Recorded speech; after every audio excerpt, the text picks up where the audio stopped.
Dizer que a gente está muito feliz. Hoje é um culto de corrente. Temos aqui uma visitante, Julie, seja muito bem-vinda. Em nome de Jesus. Amém? Glórias a Deus. Então hoje nós vamos falar um pouco a respeito do livro de Jó. Você pode abrir a palavra de Deus, Jó 23, versículos 8 e 9. O título da nossa ministração hoje, de uns tempos para cá eu tenho colocado o título em todas elas, e o título é Quando Deus se cala. Em nome de Jesus.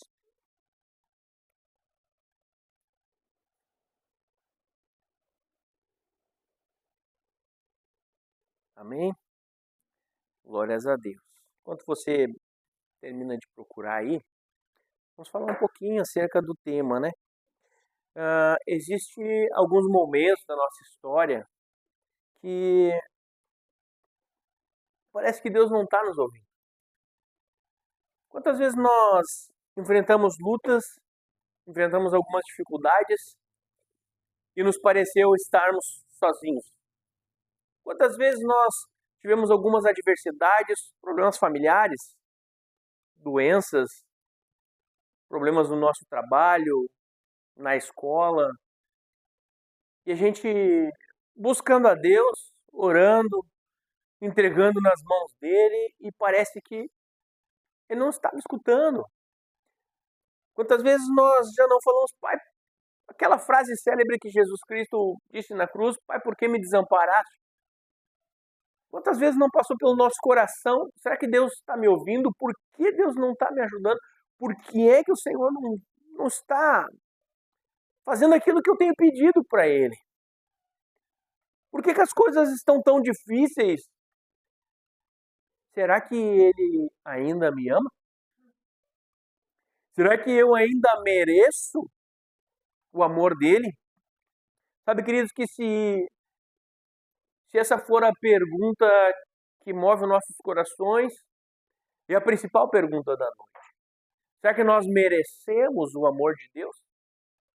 E eu vou ser taxativo aqui, não. Ninguém merece o amor do Pai. Ninguém é merecedor do amor de Deus. Não há nada que possamos fazer para que a gente venha merecê-lo.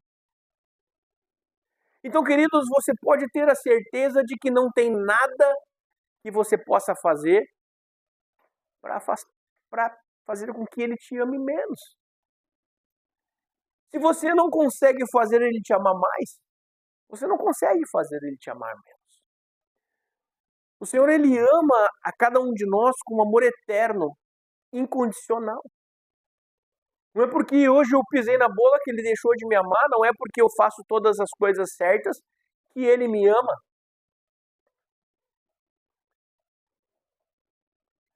O amor dele é incondicional. Ele entrega o seu filho na cruz do Calvário, quando nós ainda éramos pecadores. Ele entrega o seu filho na cruz do Calvário, quando todos nós ainda éramos errantes, errôneos, errados. Você pode usar o adjetivo que você quiser, rebeldes, inimigos de Deus. Você pode usar o adjetivo que você quiser. Eu vou fazer a leitura desse texto na versão que eu tenho aqui na minha Bíblia, que é Almeida Revista e Corrigida. E depois eu vou fazer a leitura numa das versões que eu gosto de estudar, que é a NVT. Então aqui diz assim, 23, eu não falei? 23, 8 e 9. E diz assim, eis que, se me adianto, ali não está. Se torno para trás, não o percebo. Se operas à esquerda, não o vejo. Esconde-se à direita e não o diviso. Na versão mais atualizada, ela deixa muito claro aquilo que Jó está querendo dizer nesse texto. Ela diz assim, se vou para o leste, lá ele não está. Eu sigo para o oeste, mas não consigo encontrá-lo. Não o vejo no norte, pois ele está escondido. Quando olho para o sul, ele está oculto. Então aqui nós temos nesse texto uma frase que Jó proferiu. Nós temos aqui nesse texto um momento em que Jó falou acerca de Deus em toda a sua angústia. No momento de angústia, no momento em que Jó estava vivendo, e nós conhecemos a história de Jó, quando ele havia perdido filhos, perdido tudo o que possuía, quando ele já estava em seu corpo em chagas, quando ele já estava raspando-se, coçando-se com cacos de telha, tamanho a chaga que havia pego o seu corpo, ele não... E ele... A Bíblia não fala, mas nós podemos aqui conjecturar de que Jó olhava e falava: onde tu estás? Por que é que o Senhor não me atende? É claro que depois nós temos a esposa de Jó falando: amaldiçoa o teu Deus e morre. E ele fala: por que tu procedes como uma louca? Nós vivemos e aceitamos muito bem o bem que ele me enviou, porque também não aceitaria o mal que ele está enviando.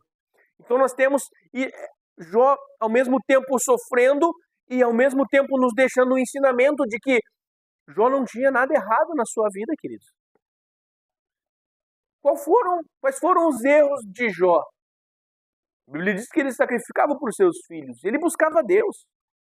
A palavra de Deus fala que ele orava por seus filhos, provavelmente também pela sua casa, a sua esposa, a sua família, a sua fazenda, os seus servos. Era um homem temente a Deus.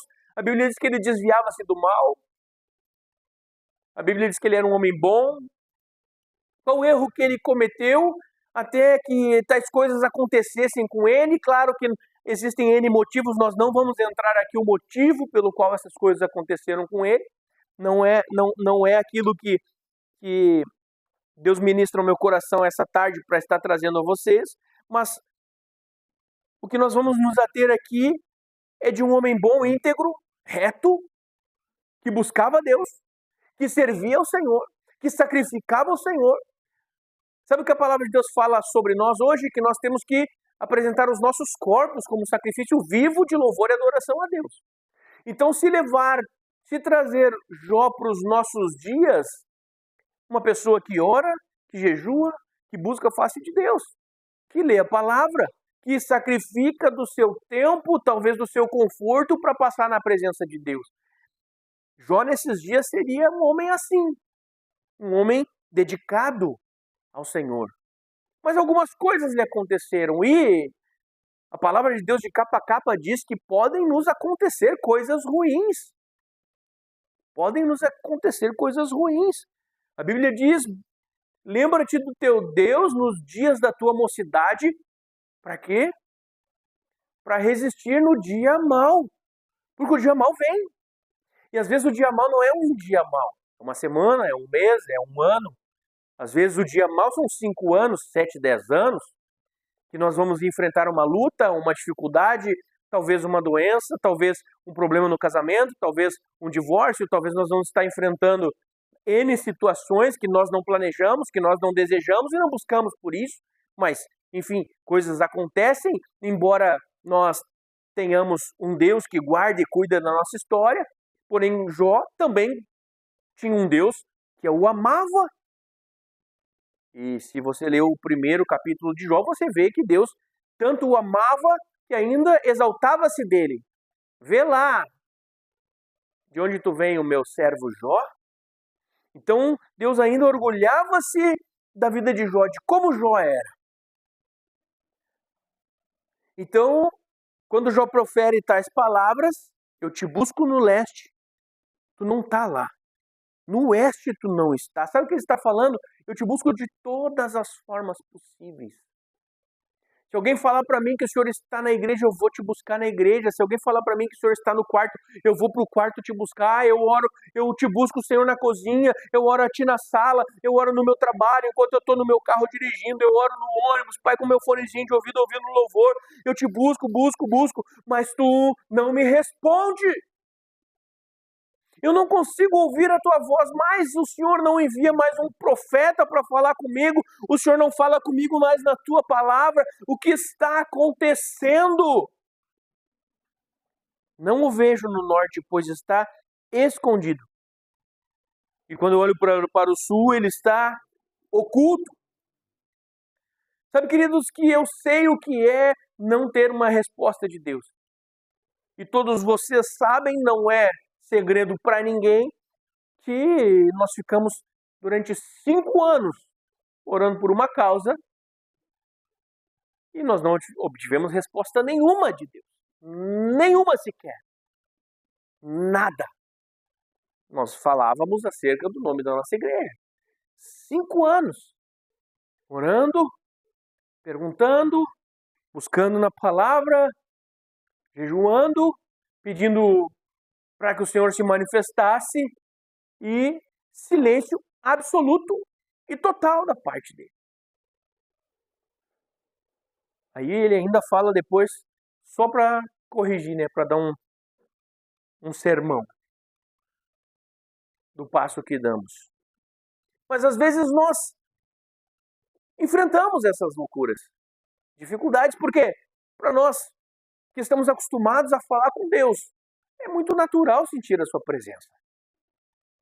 Estávamos aqui, eu saí para a rua, fui orar um pouquinho, aí já senti a presença dele, Deus já falou comigo, já me derramei ali no meio da calçada. Então é natural sentir a presença de Deus aonde quer que nós vamos, porque nós não dependemos de um lugar para senti-lo, nós não dependemos de um lugar para adorá-lo. Pastor, o senhor está falando que não precisa de igreja e não precisa congregar? Não é isso que eu estou falando. A igreja é o lugar onde os santos se reúnem para dar glória ao Senhor e para ouvir a palavra e ser edificado por ela, aonde a nossa fé é acrescentada, aonde nós nos tornamos o corpo de Cristo e a igreja do Deus vivo. Mas você não depende, o dia que você depender apenas dessa estrutura aqui para sentir a presença, você falhou terrivelmente. O dia que você precisar estar dentro da igreja para orar ao Senhor, ler a Bíblia ou ouvir a sua palavra, você falhou terrivelmente. Você não pode ser dependente. Você não pode ser dependente dessa estrutura para ver seu pai e falar com ele. Mas Jó estava enfrentando essas dificuldades. Estava enfrentando essa dificuldade.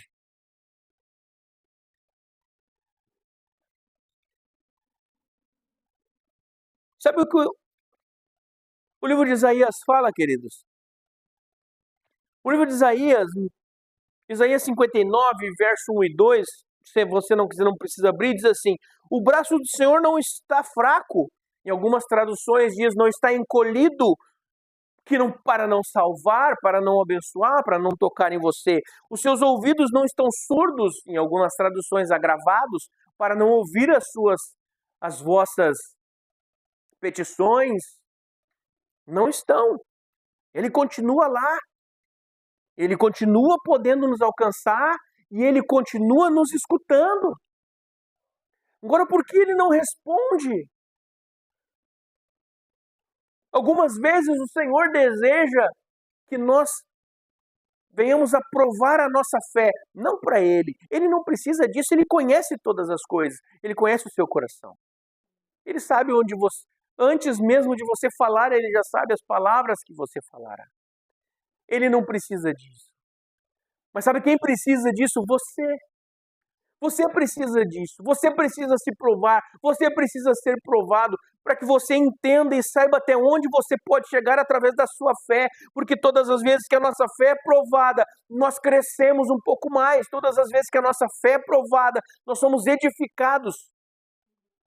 Todas as vezes que a nossa fé ela é provada, que vem um vento forte, um vendaval, que a gente pensa, não, agora vai derrubar tudo, vai cair tudo por terra, não vai parar nada de pé. Aí nós vencemos esta etapa com a ajuda do Senhor e a nossa fé ela é acrescida. Acrescida. A ponto de algumas vezes chegar a acontecer alguma situação e você dar um sorriso e falar, vai precisar de muito mais do que isso para me tirar da presença. Vai precisar de muito mais do que isso para tirar a minha paz, para tirar o meu estresse, para me trazer um estresse profundo e me afastar do Senhor, ou da sua presença, ou do seu amor. É preciso muito mais do que isso para tirar a convicção que tenho em Cristo. Mas isso é aos poucos. E os momentos de vazio, os momentos de sequidão, os momentos que se fala, né? Parece que o céu está de bronze. Quem já ouviu essa expressão? Parece que o céu está ou é de bronze porque as orações não passam.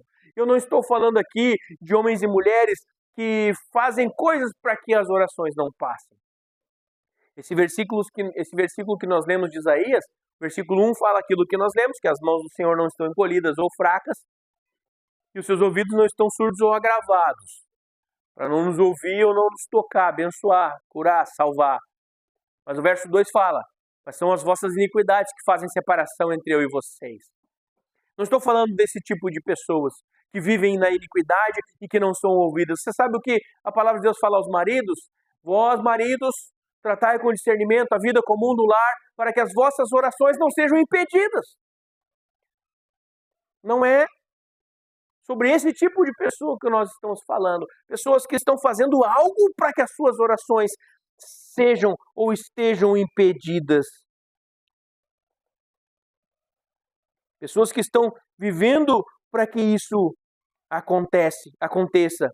Provérbios 28:9 fala: as orações de quem se recusa a ouvir a palavra, aqui a lei, são detestáveis para Deus.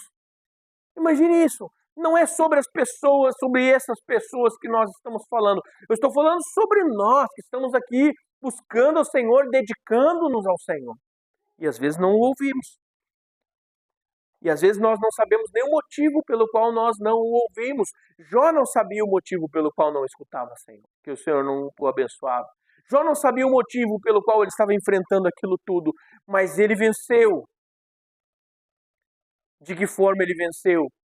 Com firmeza e com fé. Com fé, queridos. Porque eu não preciso enxergar a Deus para saber que Ele existe. Alguém aqui já viu Deus? Eu nunca vi a Deus. Eu não preciso enxergar a Deus para saber que Ele existe, porque isso é uma questão de fé. Eu vejo os montes e digo, cara, isso não foi um homem que criou. Eu vejo todo o sistema digestivo do homem, o sistema imunológico do homem, e eu digo, cara, isso não foi a ciência que criou. É impossível. Eu vejo os animais correndo no campo, os caras agora, com toda a tecnologia, com toda a ciência, recém estão começando a criar androides, robôs, cachorros ou guardas. Recém estão começando. Não foi eles que criou. Eu não posso acreditar que todas as coisas surgiram no nada. Não é nem inteligente pensar isso. A gente pensa que aqueles grandes cientistas super inteligentes, sabe no que eles acreditam? E me diz se isso tem sentido, queridos. Que era o nada, era vazio, era um vácuo, no universo é vácuo. E do vácuo, do nada, o nada explodiu. E aí todas as coisas começaram a se criar sozinhas. Um dos cientistas que é cristão, era em sua época cristão, disse que para que haja 1/1000 da evolução, para que uma célula possa evoluir e sobreviver, você pega todo o estado do Washington e enche de moedas a 1 metro de altura. Imagine só essa sala, já são incontáveis moedas. Imagine todo um estado, e o estado do Washington nos Estados Unidos é grande. Enche de moedas de 25 centavos, atira alguém de paraquedas, ele cai e puxa uma só. Essa é a probabilidade da evolução. Tu cair de paraquedas em cima de uma cidade, a 1 metro de moedas, achar uma só e achar a correta. Agora imagine isso acontecer a cada passo da evolução. É impossível. Beira o impossível, não é inteligente crer nisso. Então é por isso, é por causa dessas coisas que eu entendo que eu não preciso ver a Deus para crer nele.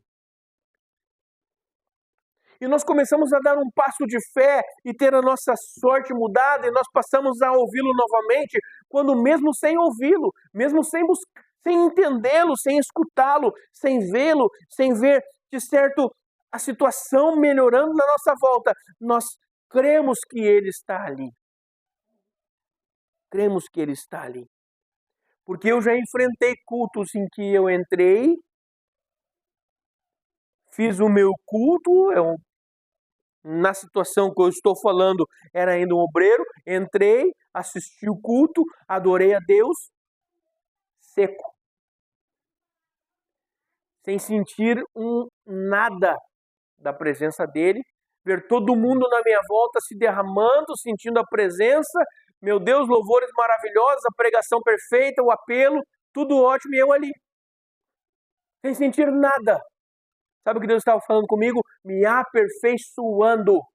Porque nós somos aperfeiçoados na fé que temos nele. Então eu não preciso senti-lo para saber que ele está lá. Eu não preciso vê-lo para saber que ele está lá. Eu simplesmente sei que ele está porque eu creio que ele está na sua vida, na sua casa, na sua família, nos seus filhos, no seu casamento, no seu relacionamento interpessoal com seus amigos. Ele está lá e é isso que vai fazer você subir de nível como um cristão. É crer sem ver. Jesus Cristo disse isso, gente. Meu Deus, bem-aventurados sois quando crer sem ver. Inclusive, o discípulo que pediu para tocar, ele disse, homem de pequena fé. E o que falar daquele centurião que sabia da cura, mesmo que Jesus Cristo não fosse impor as mãos? Ele sabia que se Jesus Cristo lançasse apenas uma palavra, aquele homem seria salvo. Você acha que ele sentiu alguma coisa no seu espírito? Eu senti que seria salvo. Não, ele creu que seria salvo. Ele creu que o seu servo seria curado. E ele foi. E ele foi. Você precisa aprender que nós não dependemos dos nossos sentimentos para saber que Deus existe, e que Ele age, e que Ele nos ama, e que Ele está presente nas nossas vidas. Você não precisa depender dos seus sentimentos para saber que Ele está aqui nesse culto te abençoando. Você não precisa depender dos seus sentimentos para começar a orar ou a buscá-lo. Você começa a orar porque você sabe que Ele está aqui.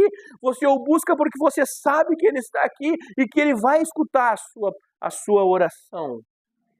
Ele vai ouvir a sua oração.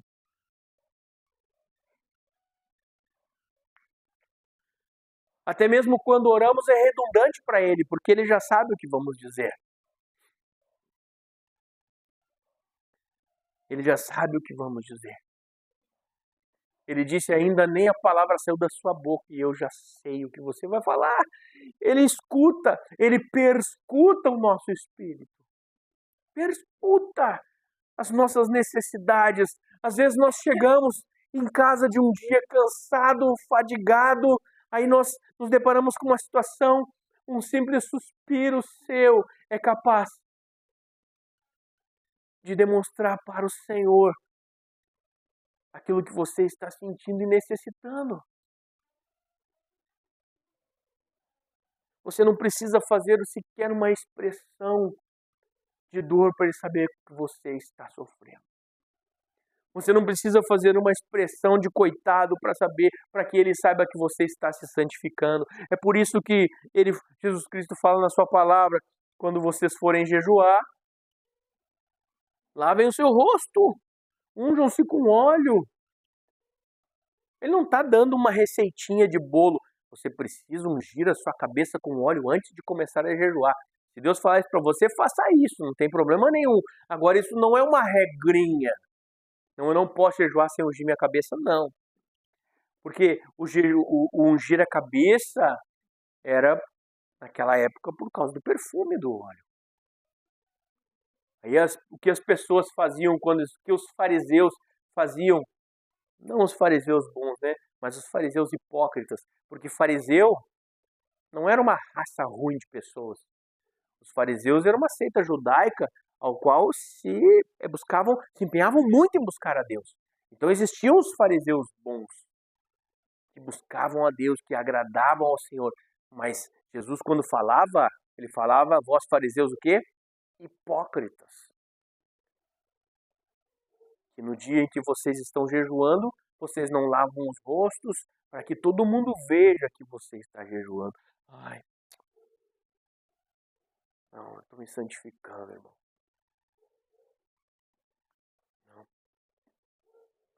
Você não precisa demonstrar, você precisa crer. Porque tem tanta gente que parece, mas não é. Tem tanta gente que parece que tem fé, mas na hora do vamos ver, não tem. Não tem. Até fala bonitinho, até usa frase de efeito, até diz misericórdia, até fala tá amarrado, mas não tem fé para expulsar o demônio. Não tem fé. Aí fala bonitinho, não, meu Deus. Enfim, a fé precisa ser aquilo que baliza as nossas vidas.